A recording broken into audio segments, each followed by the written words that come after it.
love Symmetry. I'm not sure exactly why, but I loved it since I was a kid. Most children are messy and forgetful of their things. Not me. I knew everything has a place, and in my room, everything was right where it belongs. My parents didn't have it, my grandparents didn't have it either.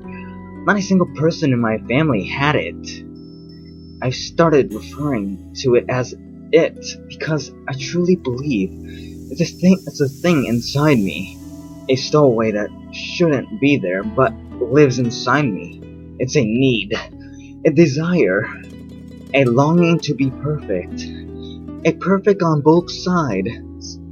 As an adult, I'm at the point where I can't live my life normally. I can't keep a job. Women don't stay with me because they can't handle it, honestly. I don't care when they leave. They're messy and make things difficult. They roll over to my side of the bed instead of staying on their own. They leave dishes in one side of the sink but not the other. I can't work anymore, so when they leave for the day, I'll have to stay home and fix everything. It's a relief when they leave for good. That feeling never lasts though. Eventually it comes back and finds something else that needs fixing. You may be asking, why would I seek out relationships to begin with if I can't stand them? Well, it's hard for me to sleep in the middle of the bed all the night without moving. Other than the relationship problem, my life is pretty much in order. I say pretty much because there is one last issue that must be dealt with. You see, I have what's called a heterochromia iridium, or two different colored irises. My right eye was cornflower blue, my left pale green.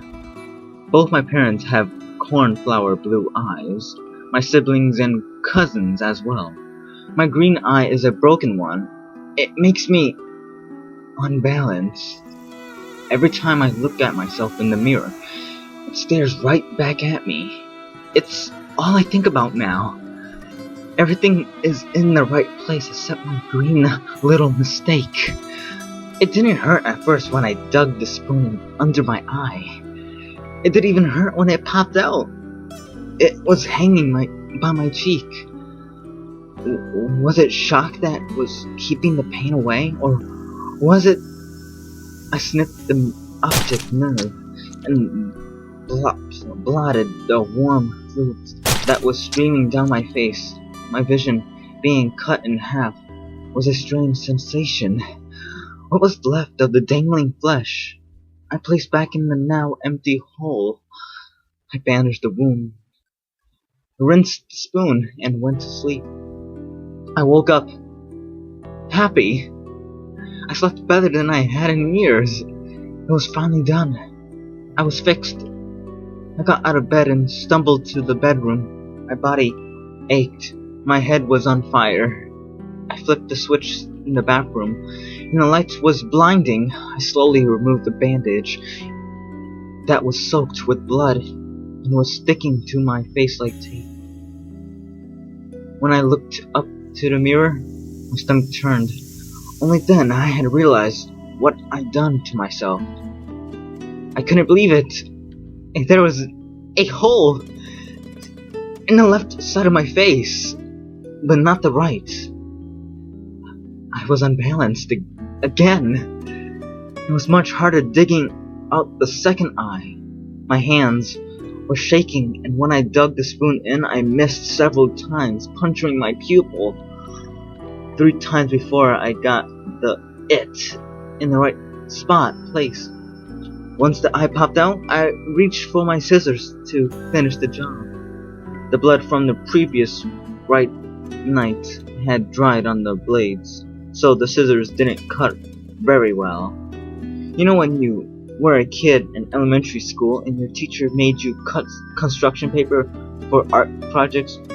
Did you ever try to cut too many pieces at once? But the scissors couldn't cut it. The blades would kind of fold over each other, and the paper would get pinned between them. That's what happened with my eye. The optic nerve was pinned between the two blades. It was stuck as I tried desperately and frantically to make it unstuck. I slipped on the blood and started falling to the floor. Reflexes kicked in and I let go of my eyes to try to break my fall with my hands. The weight of the stuck scissors on my hanging eye was unbearable. I knew I couldn't stand it long enough to make it to the kitchen to get a knife, so I pulled it straight out of my head. I felt the flesh tear from inside my skull. I felt it rip and spew liquid everywhere.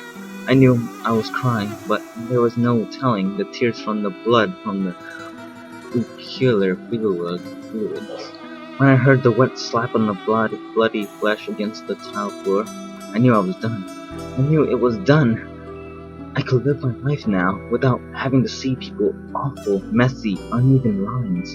The relief washed over me and I knew it would last this time. I had never felt this way before. Never had this much hope. As I laid in my bathroom, on that cold, wet, sticky tile, I smiled for the first time in years.